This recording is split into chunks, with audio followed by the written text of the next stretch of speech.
I want to spend a little time here. And I think thinking about, how do we look at this, this great career over, you said almost 17 years in kind of stages. It's like, okay, the first was the beginning where you came in as this kind of new marketing contributor.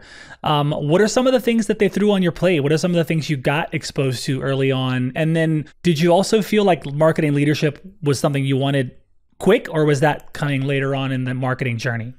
Especially in a small company, we were, again, just a couple dozen employees. Everybody's already doing everything. And that was great for me. I was qualifying leads. I was writing case studies. I was writing press releases. I was responding to RFPs, which was probably the best learning experience I got because I would literally go into our software to figure out how it worked to respond to the RFP. I literally shared walls with our sales team. And so I got to eavesdrop on all of these conversations, listen to them doing demos, and it made such a massive difference for me. And in fact, some of those early things were hard for me to let go of as we got bigger and as we hired other people to do it. Like I loved doing the case studies. I loved talking to the customers. I didn't want to let that go. But at some point you tap out and you obviously need to let go in order to move up and move on. So I was exposed to a lot very early on that I felt really lucky about. Our then director of marketing and sales ultimately moved into just a sales leadership role. It was too much for him to take on both. And so I was able to move up within the organization. And I was terrified. I didn't think I could do it. I didn't want to break what he had built. We were seen as this really well-performing team, really strong machine. And frankly, I had no experience. And at the time, it's not like we had these really strong training programs on how to be an incredible manager and all the things that we offer now at iCIMS, now that we're closer to 1,300 people, 1,400 people around the world. So it was a lot of blind faith, and I'm very appreciative for it. And I've been surrounded by very, very, very good people who, frankly, just impress me every day. And I'm fortunate that I get to be their spokesperson. Wow. You talk about imposter syndrome too, and how important that is for women in business and humans in business in general. It sounds like that might have been a moment where you really stepped into something and overcame it.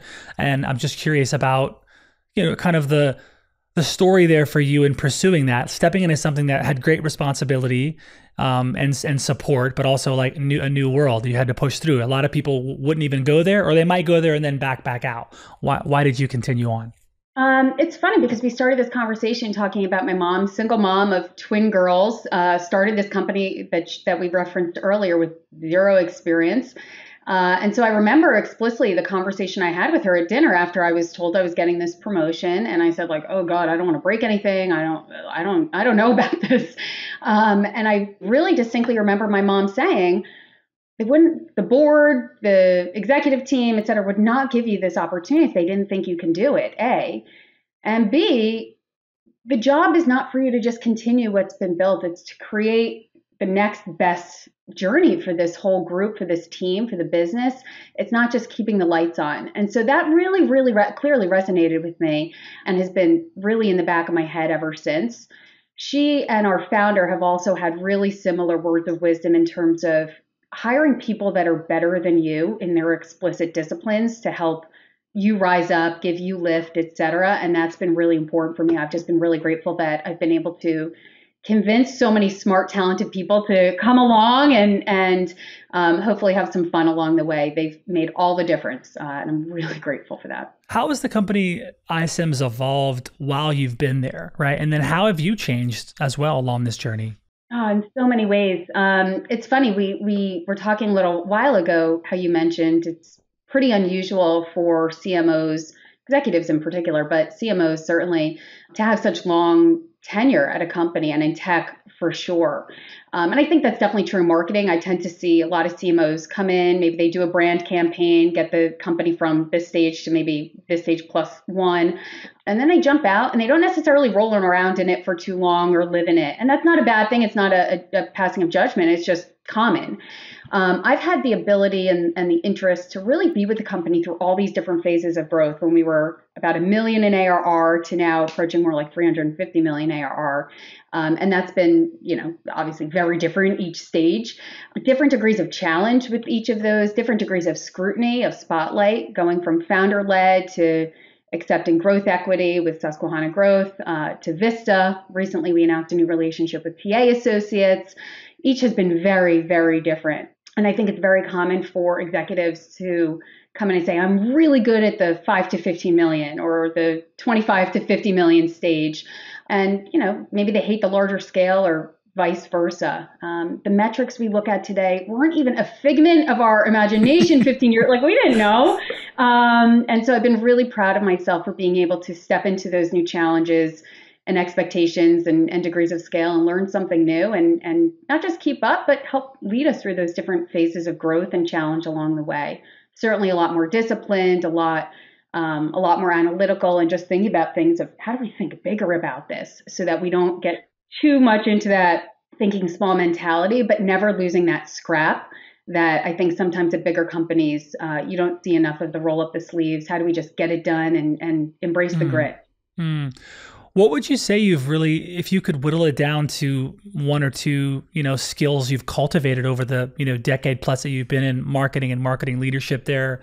Like, what are these things what are these kind of, what's table stakes for you to, as a CMO, entrench yourself in an organization where you're clearly not going anywhere. You've already passed, the vast majority of CMOs that just don't last anywhere near that. What are some of the things you think you've been able to do to go from this founder-led company, like you said, taking outside capital, having some new leadership and another new CEO in Steve? What would you say if you could whittle it down to one or two things of like these two things have kept me in the game and will keep me in the game as a CMO for as long as I choose? Well, I've stayed at this particular company because I genuinely love the people, and I've been very grateful for the opportunities I've been able to take advantage of where I've been granted. That said, I think I've been successful in some of this because I started when the company was so small.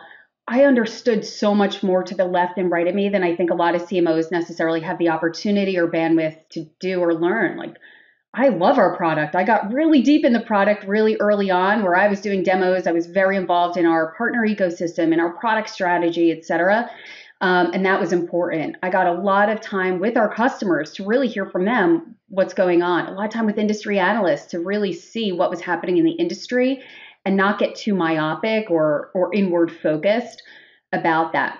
The other piece is because I understood the left and right of anything from the customer experience to the product, is that I really understand our waterfall. And I think a lot of times we see marketers who tend to over-index in one area or the other. Again, not a judgment. It's where they're passionate about and what the business might need at any given time. But unfortunately, I think a lot are not as interested in or jump into the tide of revenue. Just like, how do you understand the bottoms up and what role marketing plays in that? That's been very important for me. Hey everyone, thanks for watching. This segment is brought to you by Salesforce. Salesforce brings marketing and engagement together.